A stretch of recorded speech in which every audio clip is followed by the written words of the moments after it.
El problema nunca es el ingreso. El problema es no saber qué hacer con lo que te ingresa.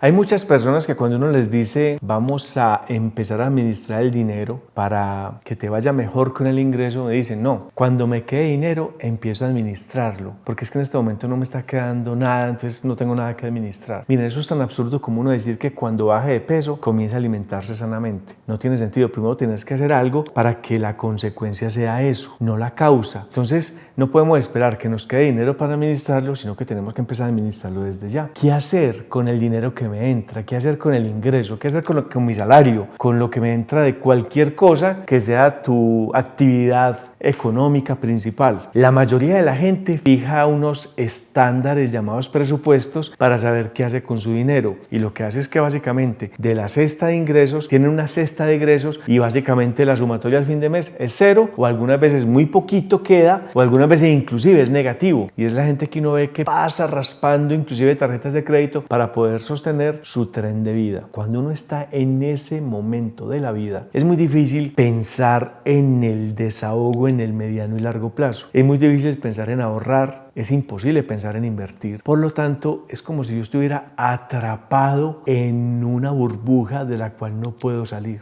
Robert Kiyosaki habla en su libro Padre Rico, Padre Pobre sobre la carrera de la rata. Y es básicamente que la persona está atrapada en una secuencia de quincenas en las cuales al obtener la ganancia en los 15 y los 30 de cada mes, pues simplemente lo que hace es que gasta, llega a cero a la siguiente quincena y tiene que estar haciendo lo que hacen las raticas, los hámsters en estos carruseles para entretenerse. Es como si la vida fuera simplemente entretenimiento y nos quedamos atrapados ahí sin saber qué hacer. Y eso pasa durante nuestra vida adulta temprana, luego nos casamos y seguimos en pareja haciendo exactamente lo mismo. Como ya se unen dos salarios muchas veces, ganamos más, pero entonces pasa algo también trágico, gastamos más. Entonces comenzamos a vivir un tren de vida diferente, compramos un carro más costoso, nos podemos endeudar para una casa, para otro carro, para un segundo vehículo. Por lo tanto, comenzamos a tener mucho más flujo de caja, por así decirlo, pero también tenemos muchas más salidas. Yo miro el dinero como lo siguiente. Es como si todo el dinero que a mí me entrase estuviera envuelto en agua, en una bolsa de plástico. Y el egreso, ahí está todo el dinero guardado. Y el egreso sería hacerle pequeños pinchazos a la bolsa. Algunas van a ser delgaditicos con una aguja muy delgadita. Eso significa, por ejemplo, lo que me gasto en transporte. Y otra va a ser un agujero hecho con un lápiz, ya mucho más grande. Y esa va a ser, por ejemplo, el arrendamiento. Entonces, al final del día, ¿cuánto dinero me queda en la bolsa? ¿Cuánta agua queda en la bolsa? Y realmente ese es el dinero que me gané. O sea, ¿cuánto dinero ganas? El dinero que te queda después de gastar. Ese es el verdadero dinero que te ganas. El otro se fue. Se fue para la empresa de servicios públicos, se fue para el transporte, se fue para los bancos, se fue para las universidades, para las farmacias, para los seguros. O sea, se va inmediatamente para las corporaciones. ¿Cuál es el dinero que realmente te queda? El que te queda. Ese es el verdadero dinero. Ese es tu dinero. Por lo tanto, si no te queda nada, pues no estás ganando nada. ¿Qué vamos a hacer y qué debería hacer uno con el ingreso mensual que le entra? Y esto suena muy loco, hemos hablado aquí en otras oportunidades, y es que tiene que ver con el control que yo debo hacer sobre mis finanzas para aprender a administrarlas de manera real. Lo primero que tengo que tener en cuenta es que un 10% de mis recursos deben ir destinados para inversiones en el mediano plazo. Ese tipo de inversiones en el mediano plazo, donde también hemos hablado aquí en este canal sobre qué tipo de inversiones son, algunas inversiones en bolsa, algunas inversiones en criptomonedas si les gusta, o inversiones en divisas, o inversiones en materias primas como el oro o la plata, donde puedes comprar pequeñas fracciones, no tienen que ser grandes capitales. Ese 10% yo lo tengo ahí. ¿Qué tiene ese rendimiento de esa inversión? Que tanto el rendimiento como el capital nunca los toco. Es decir, no se gasta ni la gallina ni los huevos de esa inversión. Otro 10% de mi ingreso debe ir para inversiones en el largo plazo. Ya son operaciones un poco más largas, como índices bursátiles, como meterme, por ejemplo, en fondos de inversión que operen índices de oro o de plata a largo plazo. Y ahí que tiene, que me puedo gastar los dividendos, pero jamás tocar el capital inicial y puedo ir aumentando todo esto. Otro 10% de mis ingresos debe ir para diversión. O sea, el cerebro tiene que compensar esto que está haciendo, que es como una especie de sacrificio vicio de pensar en ahorrar para invertir y ya tener que pensar en ahorrar para invertir y que nunca lo voy a tocar. Y otra cosa es divertirme. Y la diversión puede ser las vacaciones, la diversión puede ser los viajes, la diversión puede ser salir a tomarse un trago, la diversión puede ser salir a bailar. La diversión es exactamente eso, compensar la parte niña de mi cerebro, que es finalmente la más importante, porque el que gasta tu dinero es el niño interior que tienes. Si no tienes una bonita relación con ese niño te va a sabotear tarde o temprano. Por lo tanto, ahí compenso un poco con ese 10%. Otro 10% va a ser para educación. ¿Y educación es qué? Yo tengo que empezar a aumentar mi coeficiente intelectual financieramente hablando. O sea, yo requiero conocer un poco más nuevos mercados, nuevas modalidades, lo que a mí me apasiona. No es que todos tenemos que operar y especular en mercados de capital. Si te apasiona la fotografía, entonces aprender cuáles son las mejores cámaras, qué es lo que está moviendo ahora la inteligencia artificial, cómo editar mejor las fotos. Si tu trabajo es tomar fotografías en bodas, cómo hacerlo de mejor manera, de manera más creativa. Entonces, edúcate en eso. Haz cursos de fotografía. No, a mí lo que me gusta es calificar hoteles. Perfecto, entonces aprende a hacer eso. No, a mí me gusta es emprender. Entonces, aprende sobre el emprendimiento. ¿Cuál es la mejor forma de emprender? En el nicho del mercado en el que te quieres enfocar. Lo que sea, edúcate. Y eso a veces tiene costos. Si bien mucha educación es gratuita, como por ejemplo este canal, hay mucha educación que requiere inversión. Obvio. ¿Por qué? Porque son personas que te están entregando una información privilegiada que muchas veces está muy concentrada, o sea, que se encargaron de filtrarte todo para que tú cortes una curva de aprendizaje. Eso tiene un costo. Entonces hay que ahorrar un 10% para eso. Audiolibros, libros, cursos, seminarios, talleres presenciales, online, todo eso. No estoy hablando de universidad y meterte 6 años a estudiar cualquier cosa. Eso no tiene sentido hoy en día. Tú lo puedes hacer mucho más rápido. Entonces, corta esa curva de aprendizaje y edúcate. Ya un 40%. Falta otro 10% interesante, que es la contribución a la humanidad. ¿Cómo así? Sí, uno debe contribuir a la humanidad de la mejor manera, donando mercados a ancianatos, ayudando a los niños en los orfanatos. Si eres religioso, pues puedes hacerlo a través de la iglesia. Si no, como es mi caso, yo contribuyo a alguien y le ayudo a pagar su matrícula universitaria, o le ayudo a alguien a pagar su cuenta en el hospital. Si usted no conoce absolutamente a nadie, pero usted llega a un hospital y pregunta quién en este momento está viendo una factura y no puede pagar, ayuda a pagarla. Es decir, cosas que nadie tiene por qué saber, pero lo puedes hacer. Cosas tan simples como pagar el peaje de la persona que viene detrás. Eso es contribución a la humanidad y eso inmediatamente mejora la energía que tienes sobre el dinero. ¿Por qué? Porque inmediatamente yo sé que si yo estoy dando es porque tengo. Entonces siento que merezco más y gano más. Es un asunto del que vamos a hablar después cuando estemos hablando de la energía del dinero. O sea que de ese 100% de mis ingresos ya llevo un 50% utilizado en inversión de corto plazo, mediano plazo e inversión de largo plazo. Diversión, contribución a la humanidad y educación. O sea que ya va un 50% de mis ingresos destinados para cosas de la vida que no hemos visto entonces. Y muchos dirán, vení, ¿a qué horas paga el arriendo? ¿A qué horas paga el vehículo? ¿A qué horas paga el transporte?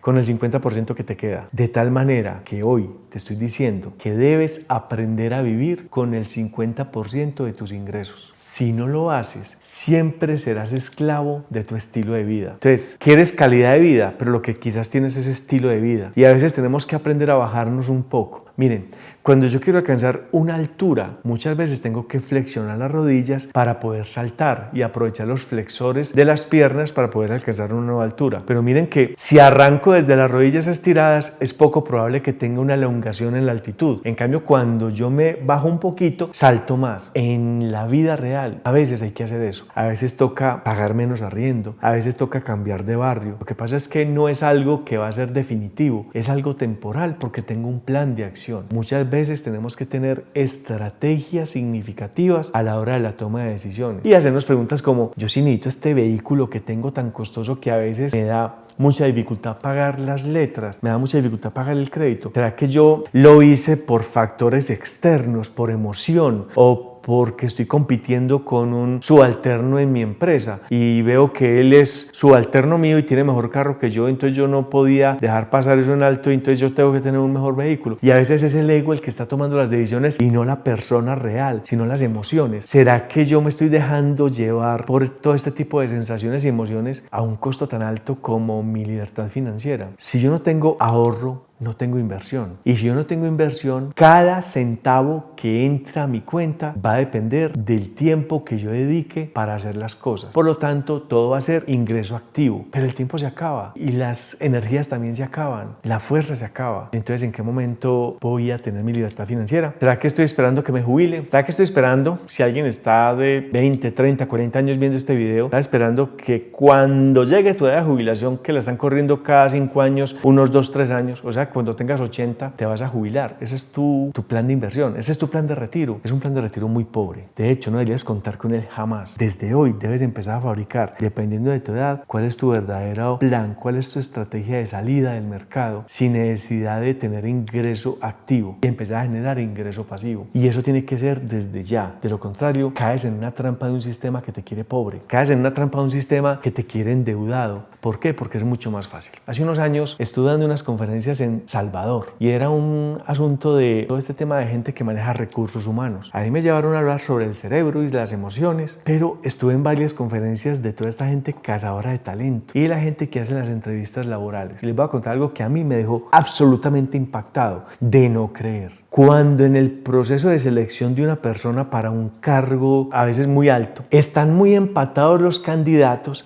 Alguien habló de un caso que había pasado, creo que en México, que habían 4 candidatos que con esas tablas que ellos usan y ese software especializado para determinar cuáles son los mejores candidatos, habían 4 empatados, pero en photo finish, o sea, no había cómo escoger cualquiera. Un ítem del que estaban haciendo pauta en ese momento era sobre el endeudamiento de cada uno de ellos. ¿Qué tal que tú veas de los 4, en este caso del abanico, qué tanto debían, qué tanto gastan en su tren de vida y aprender a elegir el candidato basado en el que esté más endeudado? Todo el mundo le quedó como, no tiene sentido. ¿Por qué? Porque esa persona es más maleable, que esa persona es más fácil que se quede. Porque una empresa va a invertir grandes cantidades de recursos, no solamente financieros, sino tecnológicos y en tiempo, para capacitar a esa persona para el cargo. Si esa persona no tiene deudas, se puede ir en cualquier momento porque le ofrecen un mejor trabajo en otro país, en otra ciudad. Estos ya estaban casados, tenían la misma cantidad de hijos, el mismo conocimiento, la misma experiencia, todo. Pero lo definía era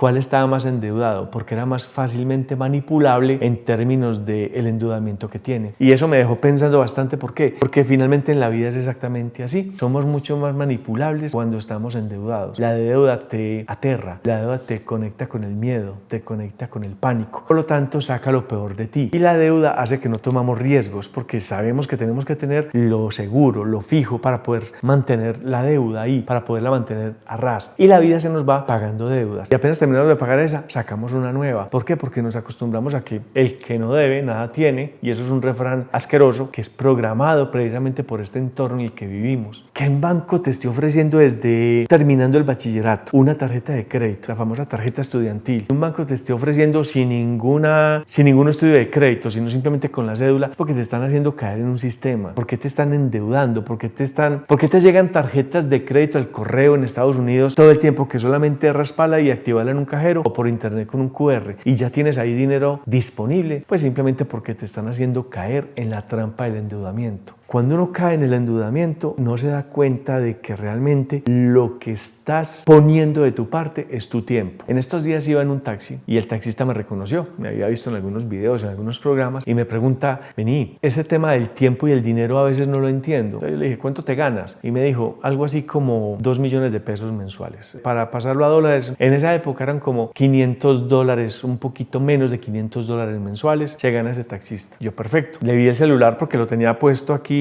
para ver las direcciones y era un iPhone. Y yo: ¿cuánto te costó ese celular? Y me dijo: pues lo estoy pagando, pero costó como 4 millones de pesos. O sea que ese celular le cuesta 2 meses de vida. Lo que pasa es que es mucho más grave la cosa, porque si te cuesta 2 meses de vida y lo tenías ahorrado, pues lo pagaste y ya es tu celular. En este caso no. En este caso está pagando cuotas mensuales de 500,000 pesos. O sea que la cuarta parte de su salario se va solo al pago de la cuota del celular. O sea que de 4 semanas que tiene el mes, él está sentado en un taxi desde las 5 de la mañana hasta las 7 de la noche, una semana solo para pagar su celular y el plan del celular. Se dan cuenta que todo se paga con tiempo. Ni siquiera es el dinero, es el tiempo. Estás madrugando de sol a sol solo para pagar un celular. ¿Por qué? Porque como no tenías el dinero, tuviste que ir a un almacén de esos de cadena donde te lo fían. Y cuando te lo fían, automáticamente no te estás dando cuenta que te lo están vendiendo un 30, un 40 y a veces un 50% más caro. O sea que no estás pagando los 4 millones por el celular, estás pagando quizás 6 millones y medio de pesos por el celular, lo que hace que tú te vuelvas esclavo del pago. A eso súmele el arriendo, a eso súmele las cuotas del carro, a eso súmele los alimentos. O sea que tu vida simplemente es tiempo dedicado a vivir, pero vivir desde la supervivencia. ¿Estás seguro que estás haciendo las cosas con propósito? ¿O todo parte del ego? ¿Todo parte de una emoción? Revisa muy bien esto. Muchas veces tenemos HBO, Disney Plus, Netflix y un montón de aplicativos que no utilizamos. Y todo eso está costando dinero. 14 dólares de aquí, 40.000 pesos de acá, 20.000 pesos de acá. Y no nos damos cuenta de que no lo estamos usando. Empecemos a implementar realmente y a cuidar los huequitos de nuestra bolsa para saber hacia dónde se va el dinero. Así que si no eres capaz de vivir con el 50% de tus ingresos, o ganas más o gastas menos. Vete por el ganar más. Y eso implica ampliar tu educación financiera. Y para ello te invito a que te suscribas a este canal donde siempre te estaré recordando y mostrando nuevas formas de generar ingresos. Si te gusta esta información, compártela con tus amigos, compártela en tus grupos de WhatsApp y en tus redes sociales. Y si no te gusta, compártela con tus enemigos, pero siempre compártela. Activa la campanita de notificaciones, dale like a este video y suscríbete a mi canal. Hasta pronto.